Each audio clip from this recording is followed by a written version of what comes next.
The idea that the Great Depression was finally brought to an end by the onset of World War II has been a staple of history textbooks, documentaries, and various war propaganda for decades.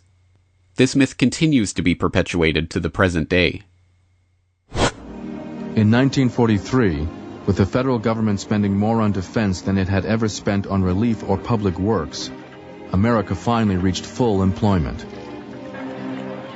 Roosevelt announced that Dr. New Deal had become Dr. Win the War. The Great Depression, which had held 1/3 of a nation in poverty for more than a decade, was over. Roosevelt's New Deal had changed the country, but it was the war that brought prosperity to a generation of Americans. The idea that war is good for the economy is, needless to say, a fallacious argument, which itself is based on incorrect economic data. By definition, military production output is not real wealth. Wars destroy wealth rather than creating it. In fact, if you look at the figures for American economic activity and you strip out the war effects, as people like Robert Higgs have shown, what you can only conclude is that in fact the Great Depression does not really end until 1947 or 1948. And that the war simply conceals or covers up the continuing low level of real wealth-creating economic activity in the United States. The idea that the economic activity surrounding militarization represents a net economic gain is called the broken window fallacy. This fallacy was named and identified by French economist Frédéric Bastiat in his 1850 essay, That Which Is Seen and That Which Is Not Seen, in which he imagines the case of a shopkeeper whose careless son breaks a pane of glass in his shop window. In Bastiat's example, that which is seen is that the glazier comes, performs the task of fixing the window, and receives 6 francs for his effort. Onlookers to the scene believe that the economy has actually been bolstered by this act of destruction, since 6 francs have been spent into it that otherwise would not have been. But Bastiat notes that what is important is not what is seen, but what is not seen. It is not seen that as our shopkeeper has spent 6 francs upon one thing, he cannot spend them upon another. It is not seen that if he had not had a window to replace, he would, perhaps, have replaced his old shoes, or added another book to his library. In short, he would have employed his 6 francs in some way, which this accident has prevented.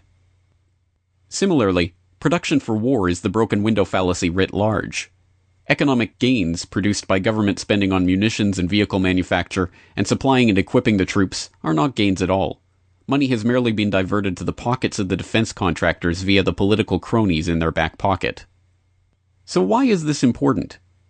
Because, sadly, this myth is being played on by the warmongering class to once again push the idea that war is good and even necessary for economic progress. This time it is not just manufacture of supplies or munitions that are being touted, but war's ability to justify government spending on investment. No matter how unlikely the threat, or whether it is indeed completely made up, this warped thinking holds that such lies and exaggerations are the answer to our current economic problems. If we discovered that space aliens were planning to attack, and we needed a massive buildup to counter the space alien threat, and really inflation and budget deficits took secondary place to that, this slump would be over in 18 months.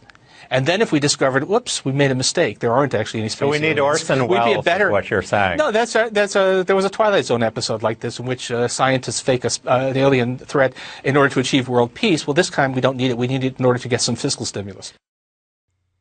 Sadly, it is not just intellectual deficients like Paul Krugman making this case. In a new op-ed in the New York Times, Tyler Cowen of George Mason University argues that technological advances from nuclear research to rocketry to internet and robotics have all been spurred by defense spending, and thus war or threats of war are necessary to continue the advance of civilization.